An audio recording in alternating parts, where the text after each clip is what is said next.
Sevir müəllim, biz burada danışırıq, baxırıq, biz hormon qəti qadağan olunub Avropa ölkələrində, Amerikada və Azərbaycanda. Hormon verilmir. Yəni bunu biz deyirik, siz etibarlı mənbə axtarırsınız. Etibarlı mənbə axtaranda onu axtarın ki, biz onu veririkmi? Sevir müəllim deyir ki, verilərsə. Verilərsə demədi, verilərsə demədi. Verirlər, bizim broilerlər hormon verir, Seymur müəllim.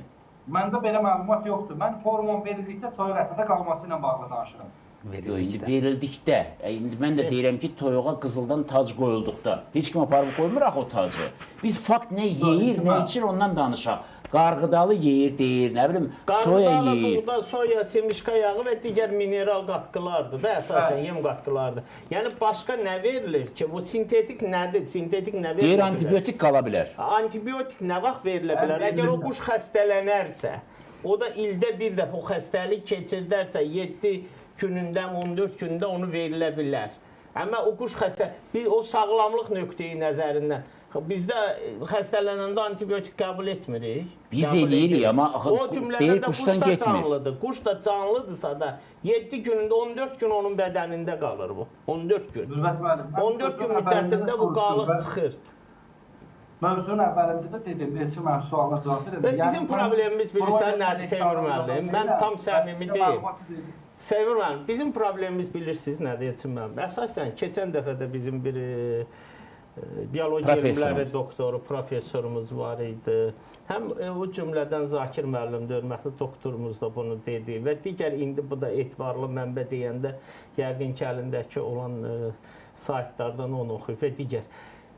Biz elmi araşdırma deyəndə nəyi nəzərdə tuturuq? Elmi araşdırmanı hansısa, kimi eləyib? Yəni, Dünya Səhiyyə Təşkilatı eləyib, yaxud Amerika dərmanında, yaxud da beynəlxalq elmi indeksi olan və yaxud digər yerlərdə. Baxın, ilk dəfə pensilin kütləvi şəkildə harada istehsal olunur? Amerikada kənd təsərrüfatı laboratoriyasında. Göbələkdən alınıb Britaniyada ilk dəfə. Britaniyada 1928-1943-də də kütləvi orada istehsal. Yəni, antibiotik deyəndə istənilən halda canlıdır da, quş da xəstələnə bilər də. Xəstələnirsə bu ona verilir. Amma gündəlik kütləvi şəkildə verilmir ki, ildə bir dəfə bu xəstəlik keçirdərsə, həmin ona verilə bilər. Amma o da qalıq kimi qalmır. Baytarlıq nəzarəti altında olur.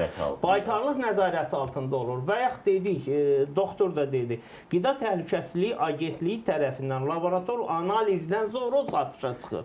Zaten onda antibiotik qalığı varsa o satışa çıxa bilməz ki. Hər bir dərmanın yarılanma ömrü var. Yəni bir dərman o deməkdir ki, sonsuza qədər bədənimizdə qalacaq.